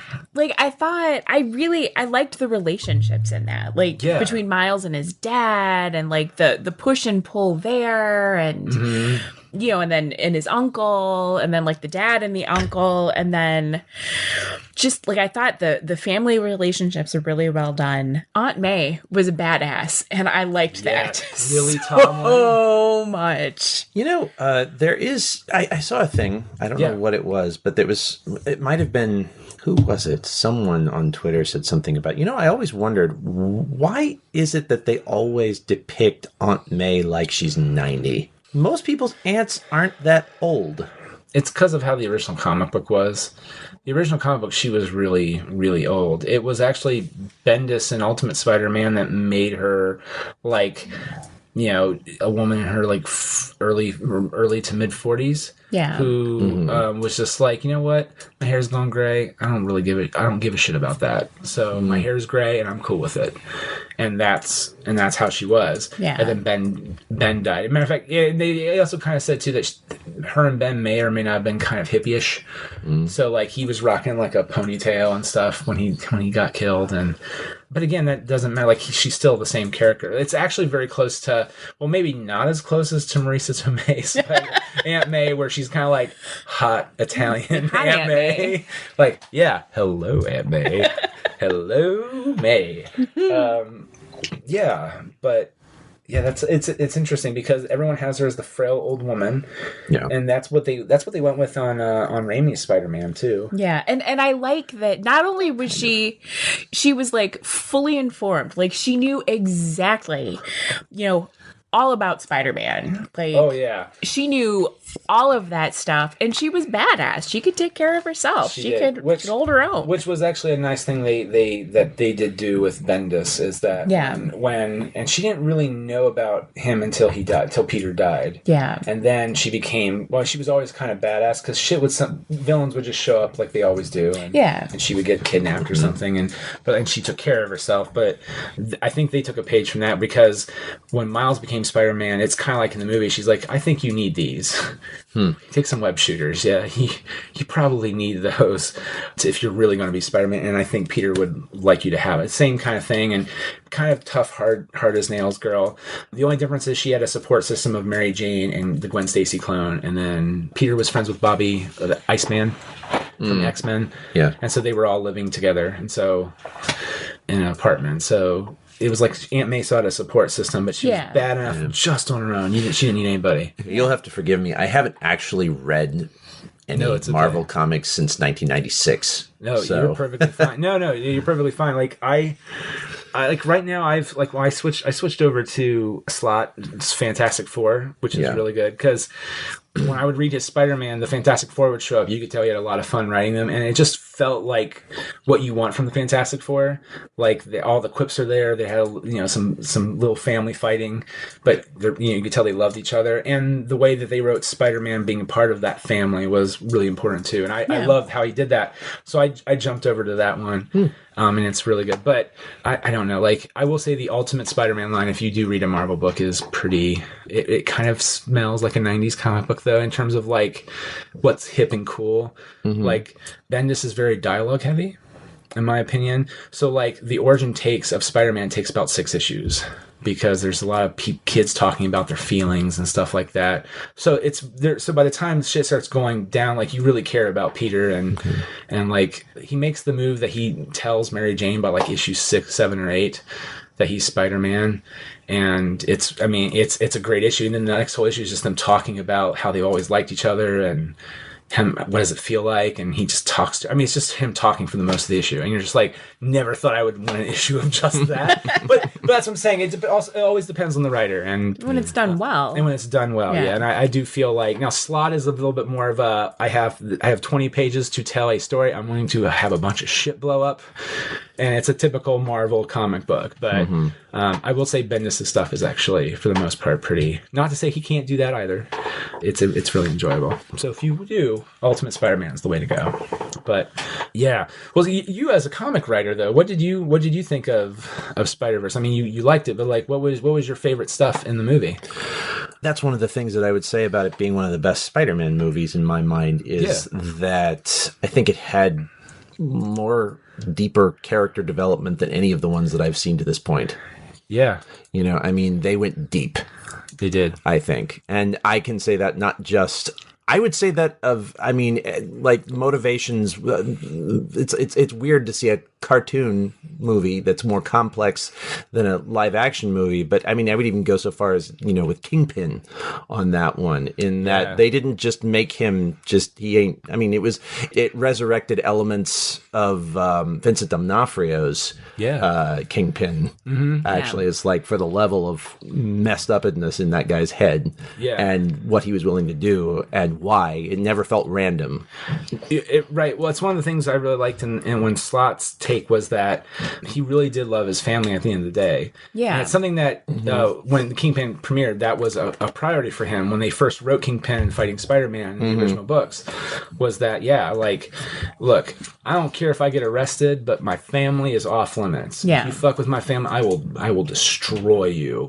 Yeah. And because the joke is like, oh, you're going light on me now? Sure you are.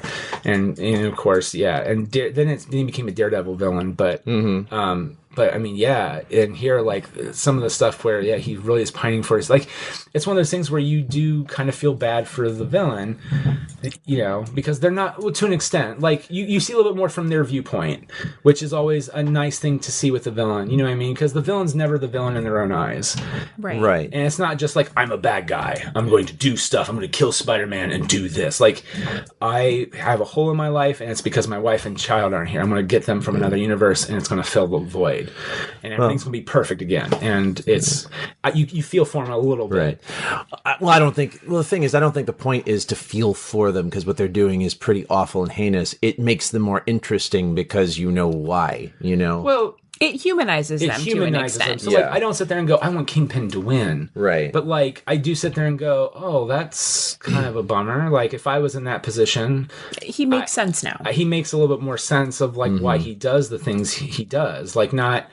he humanizes him on some level, and it makes him, like, oh, geez, well, there's a part of me that goes, you know, as long as he doesn't win, I hope there's a way that he can get what he wants without killing the whole universe. Yeah. And not killing Spider-Man. Like, it's one of those kind of situations. It's, you know, but you know he's not on some level, and or he does and then he fails anyway because the wife and child see him and they see him being the shit out of Miles and it doesn't work out for him. Right. So, which of course that's the lesson of evil never pays. But just ask Uncle Aaron.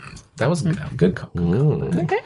Now, there was a scene in there that I actually would like to ask about, to get your take on. This was interesting to me. It was when his powers were starting to manifest, when he was down in that, underneath New York, in that, like, just down there in the subway. In the sewers? Yeah. When he was, like, just starting to glitch out because of what the spider had done. And then there's a moment where he's looking at the blank wall, and all of a sudden it just, like, blinks up like a screen that says, look out. You hear the whisper, and then that's the point where Spider-Man and the Green Goblin just smash through the wall. Was that meant to be like an early indicator to us of how his spider sense works? Possibly. That's right. Well, wait a second. You know what I'm talking about? Now, I haven't seen it. I saw it when it first came out, so I will admit I need to, and I want to watch it again. Mm-hmm. He got bit, and then he saw the fight with Spider-Man, right? Yes.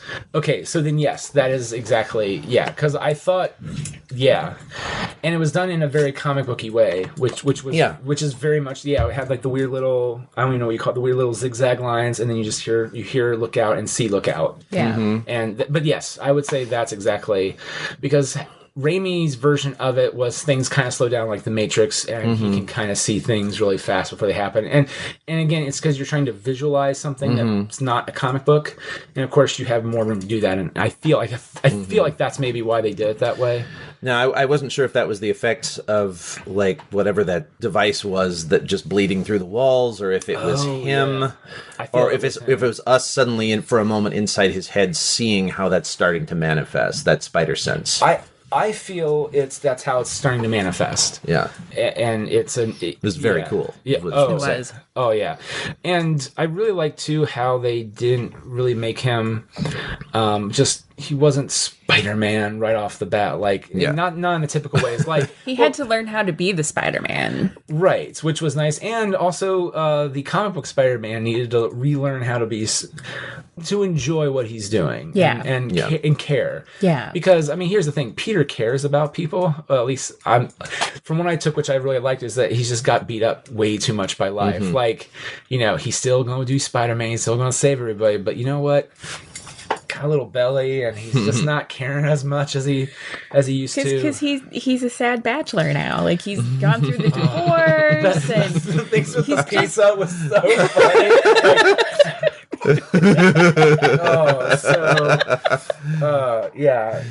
And here's the thing about Jake Johnson. He always plays the lazy character really well. The lazy, like, schlumpy character.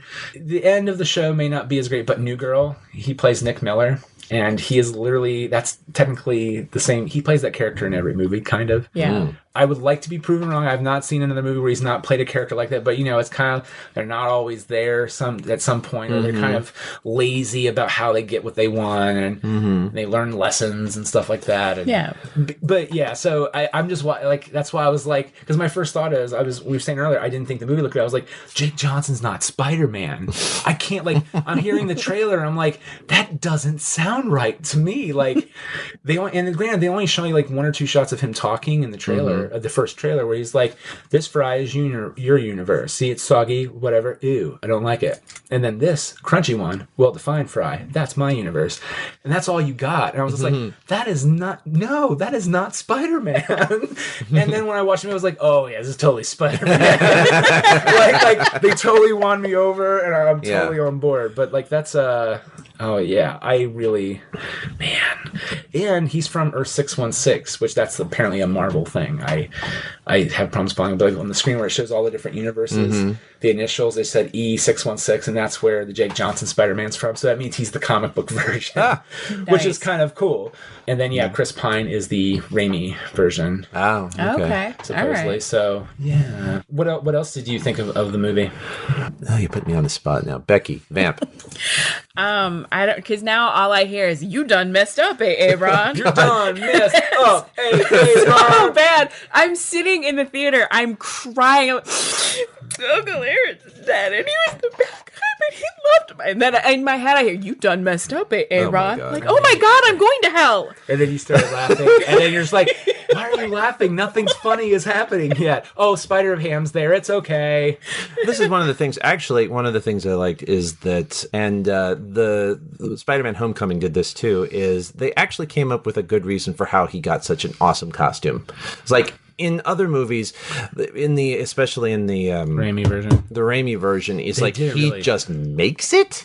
Where did it come from? Never. That is something like, I feel like Raimi took his time doing a lot of things in those movies, and I thought for the better, but that was one of them. I was just like, it's a cool transition where it shows him drawing on the pad the different costume designs, which was done by, I think, John Romita Sr., the original Spider-Man artist. And you're like, cool. And then he draws the Spider-Man costume, and it zooms in on the Spider-Man logo, and then it's him on the costume, and you're like, wait, how did he get that? Like, it's a total like, wait a second. I'm with you 100% on that. Not to mention he's a photography student, not like a arts and crafts guy. Well, that's what I'm saying. The rest of that movie, Raimi's version, they really take a lot of time to go, he's really poor, but life is not easy for him. Like, the only reason he has a nice apartment is because of Harry. Like, they take their time to establish all this, but it's like, yeah, Did he crowdfund this thing? Yeah. That would have been funny. That would be really funny, is that if the new Spider-Man would crowdfund his costume. And he's like, I'm shooting a short, and we need costumes and whatever. Please fund Ants really just to fund a costume. And then he does the Peter Parker thing where he takes a video of himself in the costume. He's like, sweet effects, dude. Well, everybody, I cracked into the Spider-Verse too. There you go. For the new Spider-Man. I don't know who it is yet, but or here's the twist: he'll be an evil Spider-Man. Ooh. There we go. Yeah. Marvel, you have my number. Give me a call. That always bugged me, but I like, they don't really, no, they kind of go to in the comic book, but I really like how Miles got his costume. Yeah. Too. Just very much it's one of Peter's old costumes, and he just spray paints And then he made it his own. I was like, because I think in the Ultimate book, it's like Nick Fury gives him his thing, because he's on the map and he's been doing Spider-Man stuff, and I think Aunt May or someone's like, you need a different costume because it's probably not in good form. You're in a Halloween shop costume of Spider-Man. Spider-Man saving people, and because that's actually how you meet him as Spider-Man in the comics. He stops a robbery from going down, and then people start booing him. And it's like, how dare you? That poor Peter Parker teenager just died, and you're like disrespecting him. He's like, I'm just trying to do the right thing. And then he takes his mask off and you realize it's a little Latino black boy crying. He's like, I'm just trying to do the right thing. He's like, maybe this isn't bad taste. And you're just, and then Nick Fury, I think it's, he gives it to him later. So the costume is good. Spider-Gwen, how do you guys feel about the relationship, like the kind of romance thing they were doing between Miles and Spidey Gwen? Am I supposed to be against it? Because I'm not. No, I don't know. That's what I'm saying. I don't know how I know how I feel, but how do you guys feel? I thought it okay. Granted, I do not read the Spider-Man comic books. My entry into Spider-Man is the various cartoons from when I was a kid, and then from the one from the 90s, which I watched with my brother. Oh, that one was great. Oh my god, it was so Not the one good. from the 60s where everyone's just pointing. Yeah. Which, by the way, can I just say, I love the fact that they're like, I think this may be the most expensive part of the movie. Like, literally, because they actually took the original animated cells that they could find, or they digitally recreated them and painfully did everyone. And then they had to translate that to film, because I think animation for TV is done at a lesser frame per second. Yeah. So then you have to translate that and fix that in the process and to make it look more. Oh my gosh. And I think there's another thing where this whole movie was done differently. So, like, the characters are not animated in the normal full frames. Like the scene where they're running with the bagel.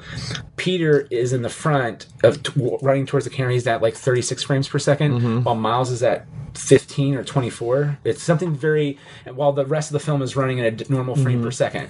So it looks unique to itself. Interesting. Right. And so, but they did that whole thing, though. It's completely like they had to make it fit whatever they were doing there. So gosh. They're like, should we have this? Should we really do this? And Sony's like, well, if you want to do it, you can do it. And he's like, well, then we're going to do it. I think it was because it's one of the best memes on the internet. out of all of the post credit scenes I've ever seen, I think that wins. That's my favorite one. It was a good. Well, my favorite part is my wife has no idea who Spider-Man, because I don't think in the 90s version they tell you who Spider-Man 2099 is. I don't Not really think so. Yeah, like if growing up in the 90s, it was like if you read the books or heard of the books, it's like, oh, Spider-Man 2099, woohoo. And when he shows up and then they start doing the pointing thing, I was like, this is the fucking greatest thing since Spider-Ham showed up in the beginning of the movie. And my wife was like, well, it's funny, but like, who is that? Is that another Spider-Man? I was like, oh yeah, it's Spider-Man 2099. I'm actually kind of shocked they're still doing Spider-Man 2099. Didn't they cancel it? They did.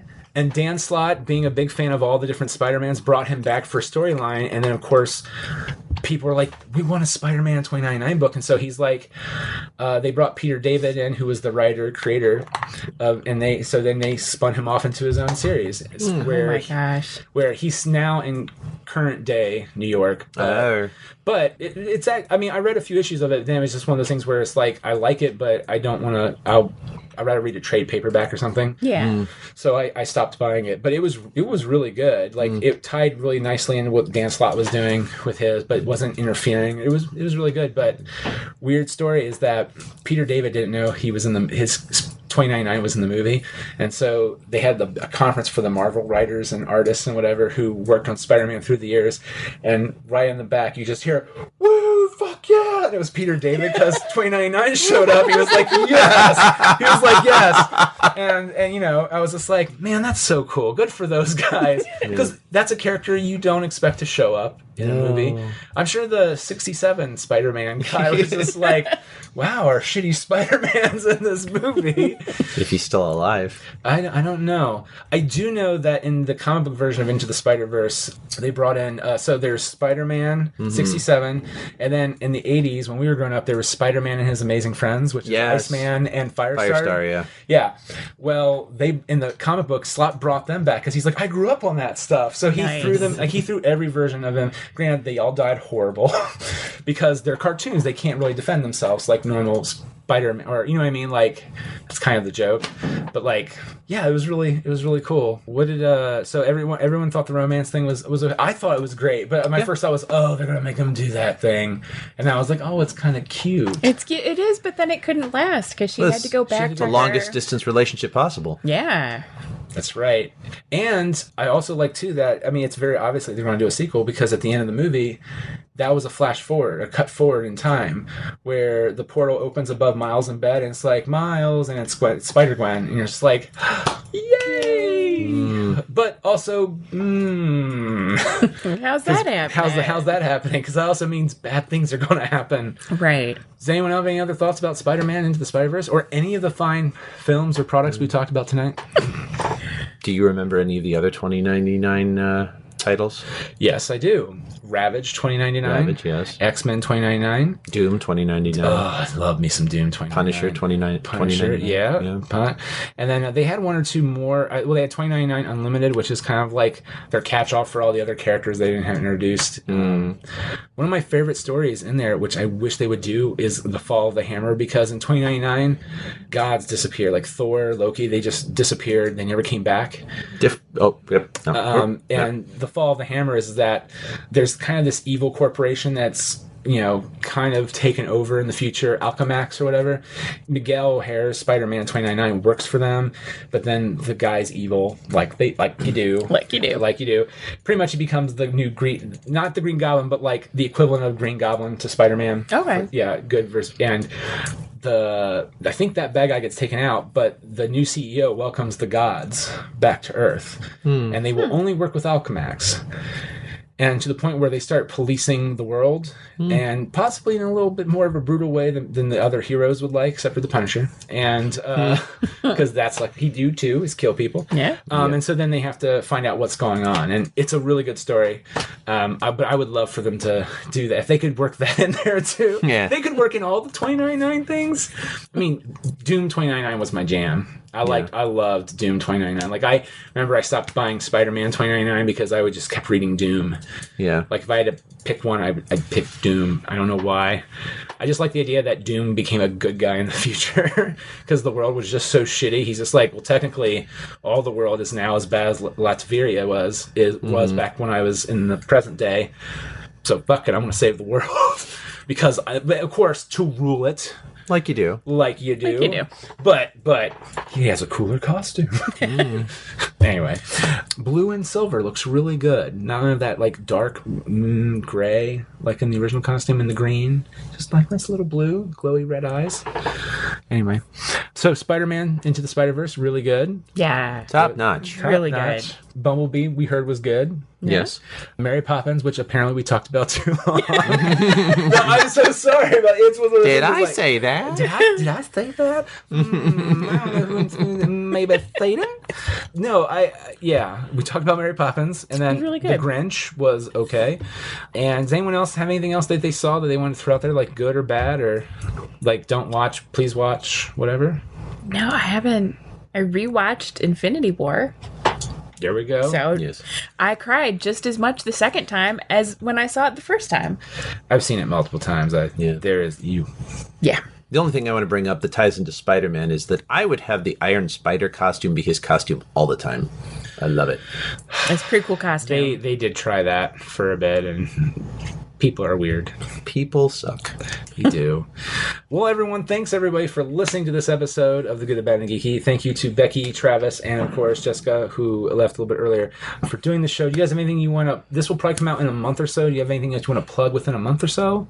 Dublin Wind Symphony has a band concert coming up on March 17th. March 17th. I love it. I forget what the title is of that concert, but it's festival music. So we're playing a festive overture by Dmitri Shostakovich, and we've got some Irish music because it's the Dublin Wind Symphony on St. Patrick's Day. So, are you guys playing at the Irish Festival? No. Okay. No. We our concerts are at Dublin Scioto High School. Oh, okay. Oh, I just thought of something. My comic book, A Miculus' Secret History, will be at the Great Lakes Comic Con in Detroit on February 22nd and 23rd. Awesome. And how's Sugar Creek coming? Going very well. Excellent. Yes, Excellent. I just released a whole bunch of art on Instagram and other social media places. Right. So if you check out, what's the Instagram feed?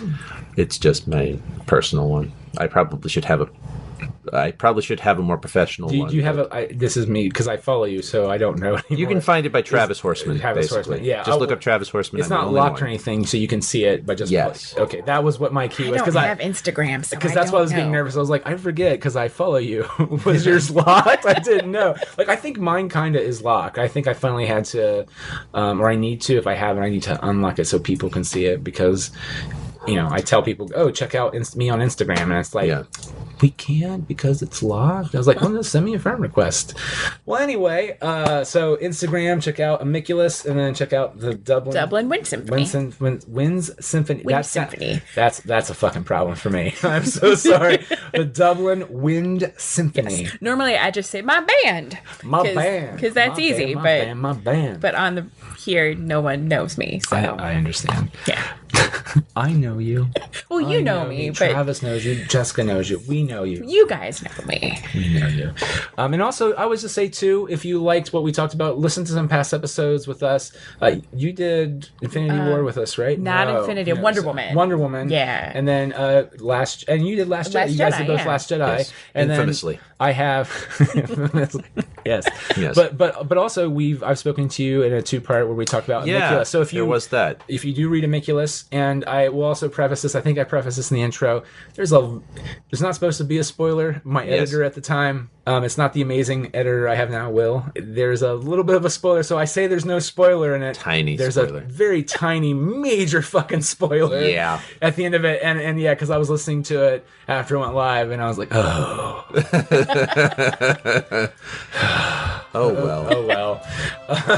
What can you do? You can figure out how they do it. You can figure out how they do it. I don't know. But so you can check those episodes out at gbgpodcast.com. Thank you guys both very much, and have a good day. Thank you, Zach. Yeah, thanks for having us. Get out of here without cheese! You're a creep! Go away! We're having a good time until you start up, cheapers! Go have some coffee with cream or something! Because I'll tell you something! This is a happy place!